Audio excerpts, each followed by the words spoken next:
Right, I believe we stopped here. So testing a bit. So again, here we are just testing the bit a bit in a variable or in a port.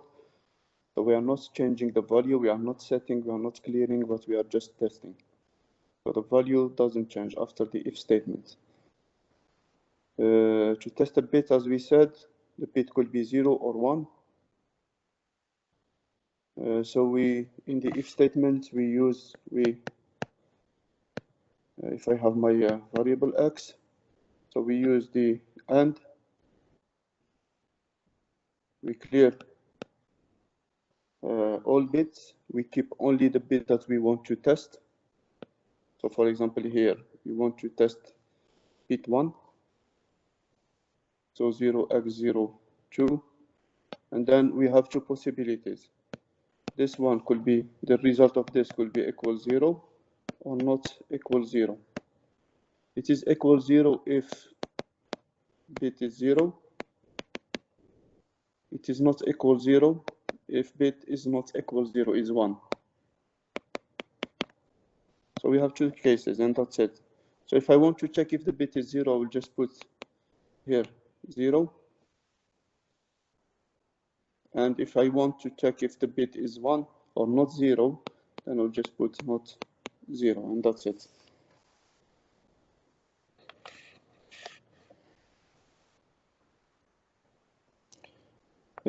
So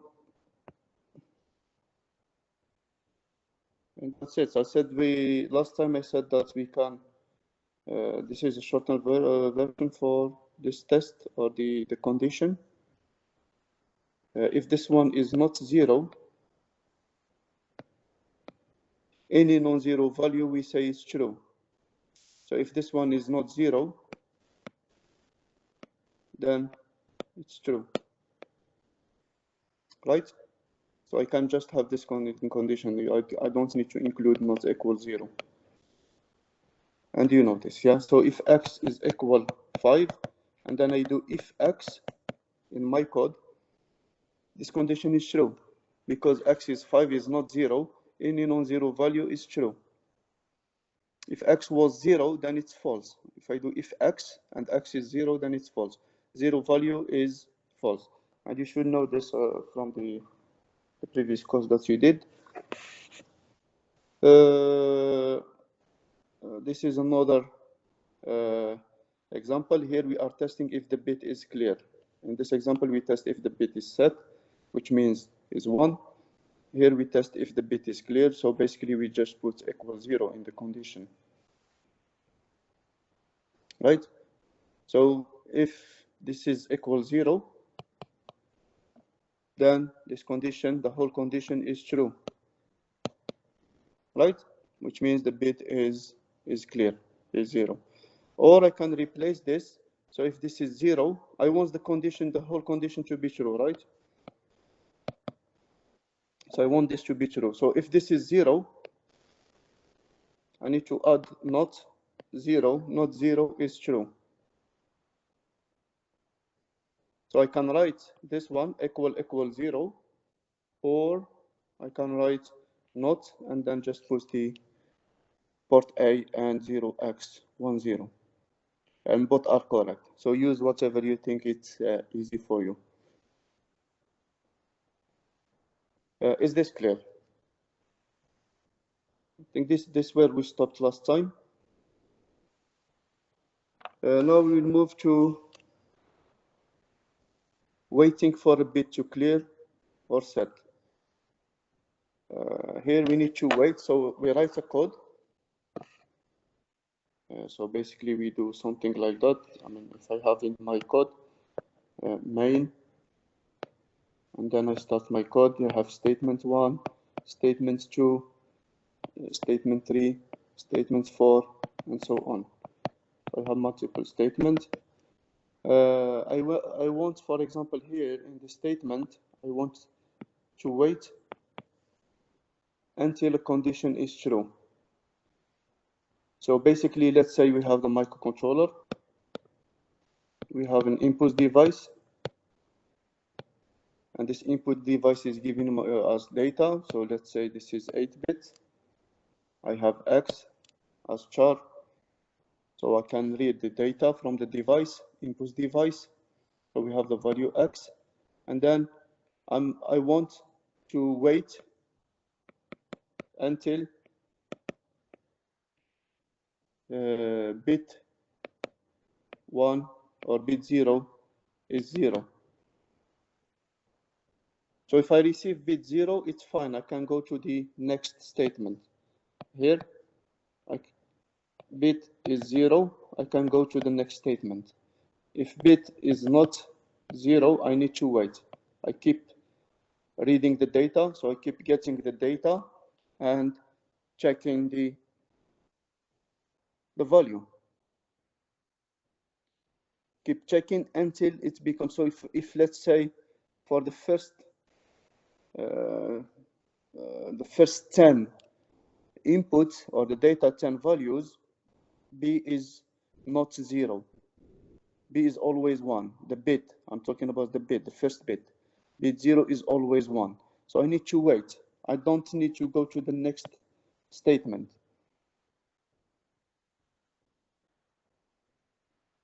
If it is 0, then I will go to the next statement, which means I need to have condition again here.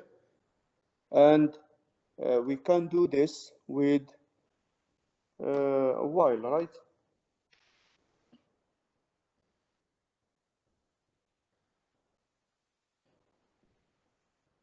So this is what we want. Right. And sometimes as well, we need to set clear a bit and then wait until an external device clears set the bit. So it depends on the task, but our focus is on the wait here. So let's say that we have we get port A here. There's a simple example here. We are setting bit 6 here, right? This sets bit 6, and then let's say that we have a device connected to the microcontroller and we are getting inputs through port A. So, and we wait, we don't go to the next statement here. So we have next statement after this while. So I'm using a while loop with a semicolon. Do you see at the end? So if I write while 5, for example, while 5 semicolon, what happens here?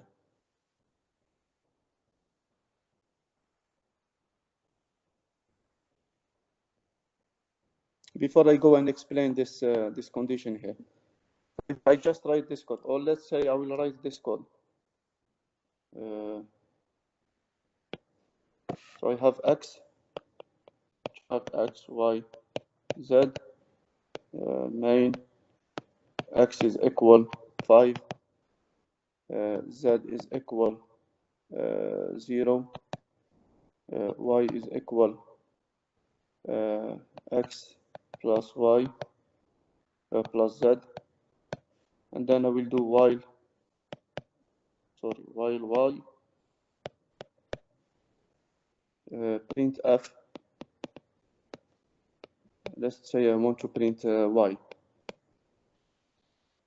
So what do we get here? When we run this code, what will happen? Doctor, Yes. you will get one time the value of y. It will just ignore the while loop. We get what? One time the value of y, you print 5 only. One time. Why? Because the semicolon make it like always true. Yes. So this is true, right? This condition, because y is equal 5, right? Y is equal, 5 plus 0 is 5, right? Which is non-zero value. This means this is always true. So what will happen? Do we go to the next statement?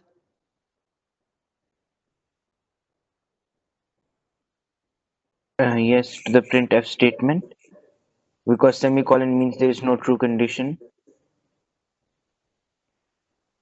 Do we go to printf?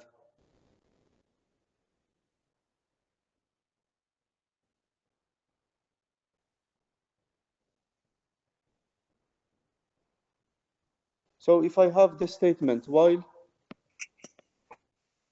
I have x is equal 5, while x is not 0, we have to do this printf x. So we have just one statement. I don't have semicolon here, yeah? If I have printf x and then printf end of code, what do I get here in this code?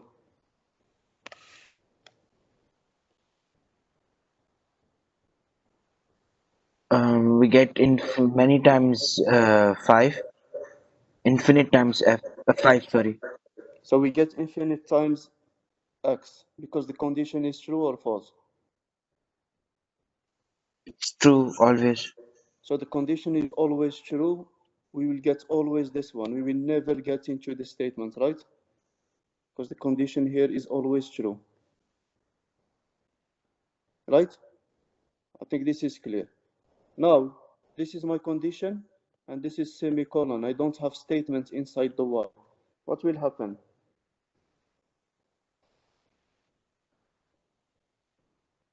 The printf will never be executed, and we will be stuck here, waiting here.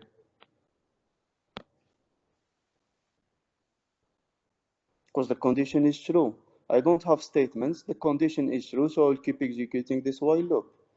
Checking the condition.